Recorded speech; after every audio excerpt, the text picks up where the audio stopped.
this qualification of a strategic partner, and the word means something. It is the only partnership on the African continent. This is a recognition of the importance that South Africa has for us, for the European Union, but also internationally. We agreed in something evident that today the world is facing a high degree of global instability. We have challenges inherited from the past, to which we haven't been able to look for a right solution, and new ones that are arising, creating tensions and threats to all of us. We are certainly living testing times, but in spite of the times being testing, challenging and difficult, our partnership has been moving along, I think, with a positive trajectory.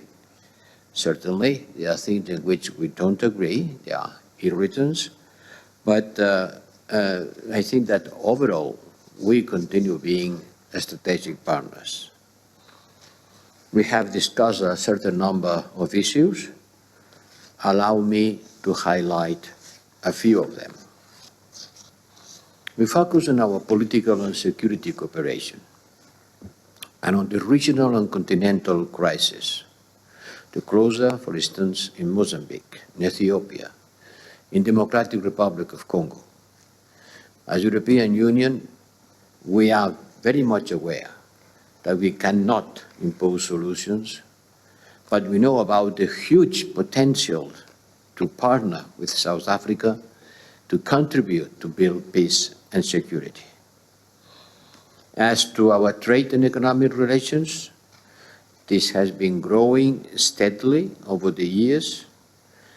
In 2021, our trade reached a record level of 44 billion euros.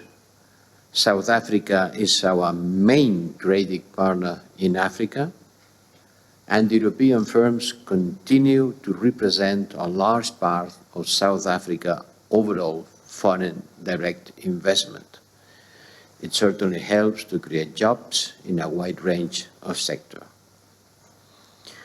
We are supporting South Africa in implementing the South Africa vision to shift to a greener and cleaner energy. We are working together towards implementation of the Just Energy Transition Partnership, and my colleagues, commissioners, has put the accent on the fact that the energy transition will be just or will not happen. We are mobilizing 35 million of grants and 1 billion of concessional loans through the European Investment Bank for it. We have been covering so many issues. Allow me to stress the importance of the area of health. We are working to strengthen the vaccine and pharmaceutical manufacturing capacity on the continent, including with the expansion of the Aspen's vaccine production capacity, the establishment of the first mRNA technology transfer hub in Cape Town, and the support of BioVac's vaccine manufacturing capacity.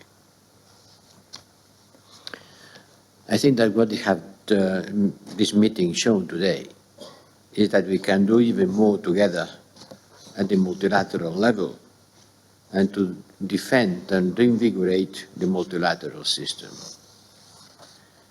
And here I have to mention the illegal aggression by Russia against Ukraine, because it's one of the most important events that affects peace and stability in the world.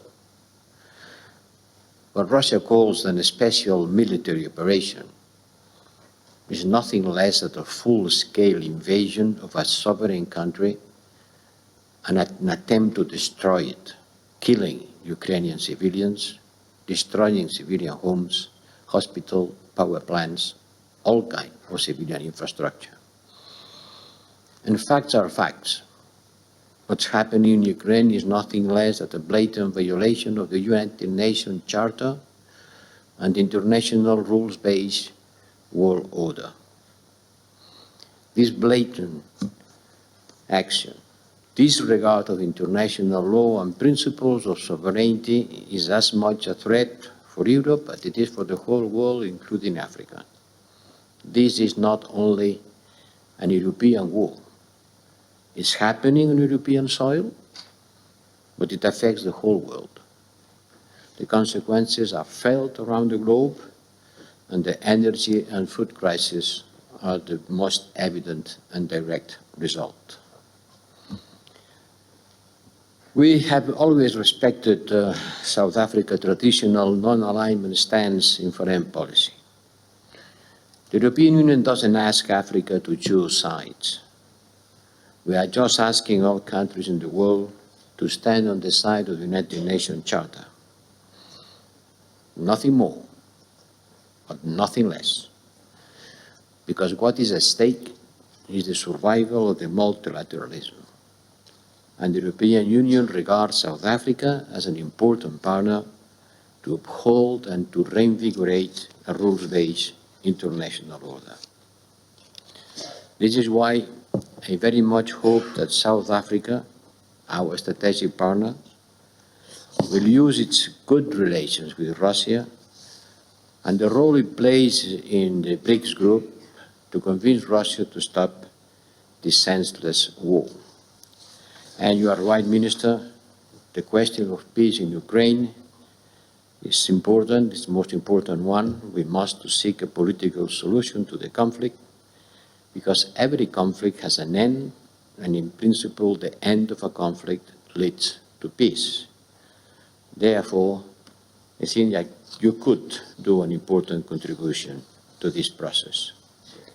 Thank you again, Minister, for hosting me and my fellow commissioners in this beautiful country, our strategic partner in Africa. Thank you very much, sir. We are handing over to Minister of International Relations and Cooperation in South Africa. Thank you. Thank you very much, Program Director.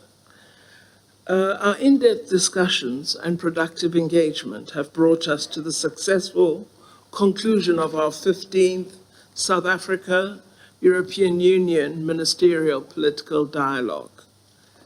High Representative Vice President Borrell and the distinguished commissioners, I thank you all for your immense contribution and also the contribution of South African ministers that were part of our meeting. I also thank the officials who did the preparatory work for the meeting that we've held. This 15th session included our bilateral consultations yesterday, as well as separate meetings between the various EU commissioners and their South African counterparts. The meetings have demonstrated the value and depth of the partnership we have and the need for us to continually move it forward and to keep it at the strategic level. I'm confident that all of us are committed to doing just that. The platform provided by this political dialogue allows both sides to articulate their needs and priorities within the strategic partnership. It allows us to discuss and ultimately resolve any of the challenges that we encounter. Our relationship must always remain a balanced one, in keeping with our own goals and objectives, while at the same time seeking mutual benefit. It must also allow us to enhance cooperation at different levels of engagement, such as within the SADC-EU collaboration, the African Union-EU partnerships, and at the United Nations and other fora in which we measure and discuss global progress and solutions. While it is our hope that we have weathered the worst of the storm in terms of the COVID-19 pandemic, it is imperative that we continue to work more closely with partners such as the Union so that we can overcome the consequences of the pandemic and be better prepared for any future health hazards or other crises and challenges. The pandemic compelled countries and regions to seek ways of working together, and we need to do this with respect to all other global challenges, including the war between Ukraine and Russia. It is not just South Africa or African countries who should play a role in seeking peace. It is all of us who must work together to seek to arrive at a negotiated outcome that address the concerns of all the parties involved. This is so because we are interconnected. Solutions for our problems lie in multilateralism, in approaching all challenges and problems. We need to work together to strengthen the United Nations system, particularly the Security Council, its composition and role, and given the challenges today, this must be a priority that all of us focus upon in order to have a global mechanism that has the legitimacy to have our expectation that it can resolve complex global problems. We need to ensure, as we reform the United Nations, that all countries and all people's voices are heard, and that multilateral bodies do not become a place for privilege, but a place for promoting sovereign equality of all and not just some.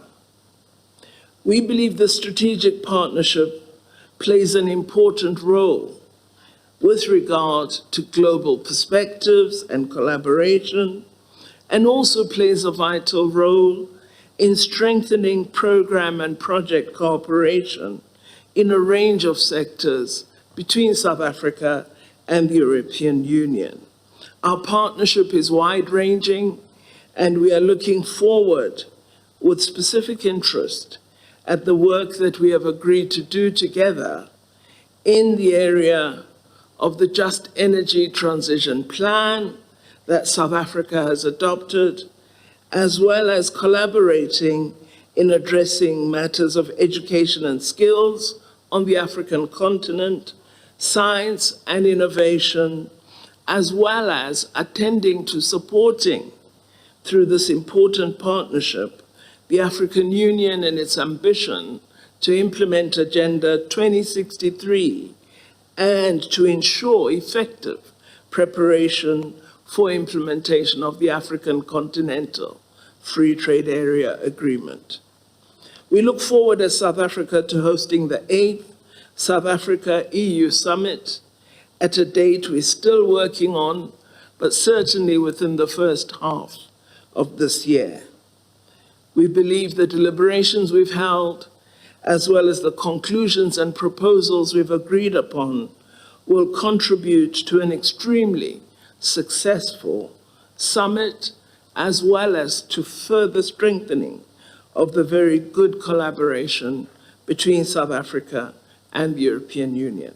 Thank you very much. We can now proceed to